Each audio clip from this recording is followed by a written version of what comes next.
It all started with something so incredibly small. Just a faint red line on my son's palm. At first glance, I thought it was just a simple scratch. But it turned out to be the very beginning of a journey. A journey into a wound I never even knew was there. So let's start with a question that might be a little tough to sit with. What if the real wound, the one that truly matters, isn't the one on your child's skin, but the one hidden deep inside their heart? Welcome to Enchanted Life Inside. So this story begins with something that every parent has seen, a tiny scratch. But this scratch, it spoke volumes. My son Leo came home from school, and honestly, I already had a story in my head. A story the school had given me, and the words they used, physical aggression. They just felt so heavy, so final. They painted this picture of my son that I just couldn't quite recognize. When I asked him what happened, this is what he said. His voice was barely a whisper. His eyes were glued to the floor. He gave me the facts, but I could feel it. There was so much more locked away behind those words. And right after that little explanation, he just stopped. He shut down. And in that heavy, deafening silence, I heard everything he couldn't say. It was a silence that was practically screaming, "You won't believe me anyway. You'll just take their side. It's not safe to tell you what really happened." That little scratch on his hand would heal in a couple of days. But what I was about to discover was a much, much deeper wound. A wound of trust. The next morning, it all came out. The truth behind his silence and his words. His words just shattered my heart. His fear wasn't about the other kid. It wasn't about the teacher. It was about me. He was scared of disappointing me. And that's when it hit me. He was missing something absolutely essential. Something more important than a roof over his head. He was missing emotional safety. That feeling, that deep down certainty that you can show your true self, your fears, your mess-ups, your vulnerabilities, and know without a doubt that you won't be judged or dismissed, that you won't lose love. And my son didn't feel he had that with me. I suddenly remembered something the physician Dr. Gabor Mate said, and his words just echoed in my head. It felt like a punch to the gut.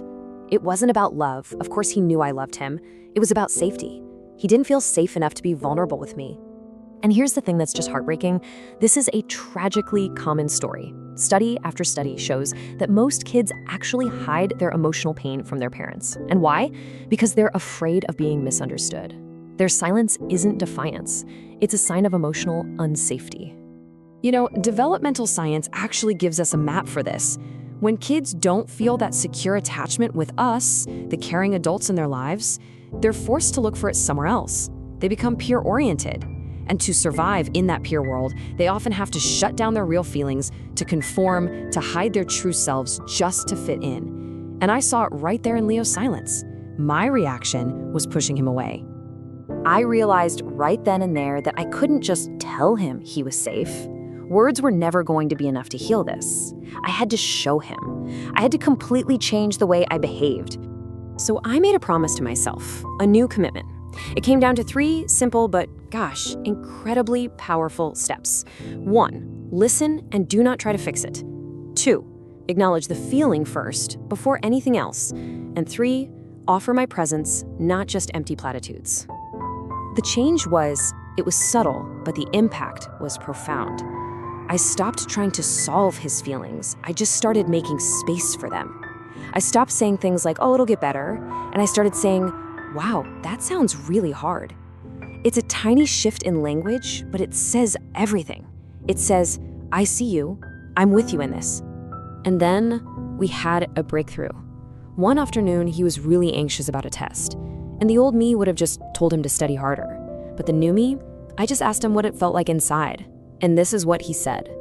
"It feels like butterflies that feel angry." He gave a name to this complicated feeling, something I would have just brushed aside before. And in that moment, I just knew we were rebuilding. This whole journey started by one little tiny scratch. It taught me the most important lesson of my life as a parent.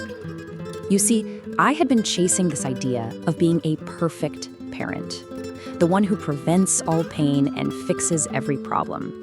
But the real goal, the achievable and much more beautiful goal, is to be a present parent.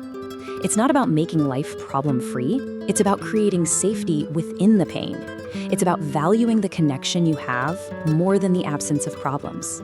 It's about making space for the truth, no matter how messy it is. So if there's one thing to take away from all this, it's that your child's silence is never just silence. It's a quiet shout for safety. And if you really want them to open up to you, you have to become a place where their fear has nowhere left to hide. Remember to follow Enchanted Life Inside to catch our latest explorations. So I want to leave you with this question to really think about. If your child were hurting right this very second, would they feel safe coming to you? What do you think? Let us know in the comments below. It really helps us all understand each other a little bit better, and it helps our community grow. I look forward to seeing you again soon, exploring more of these ordinary, everyday things that, well, they turn out to be very much worth thinking about. Oh, and one last thing. Remember to check out our podcast playlist for more stories just like this one. The link is right there in the description. They're great for when you're driving, unwinding before bed, or just anytime you need a friend to listen. Thanks, everyone. See you next time.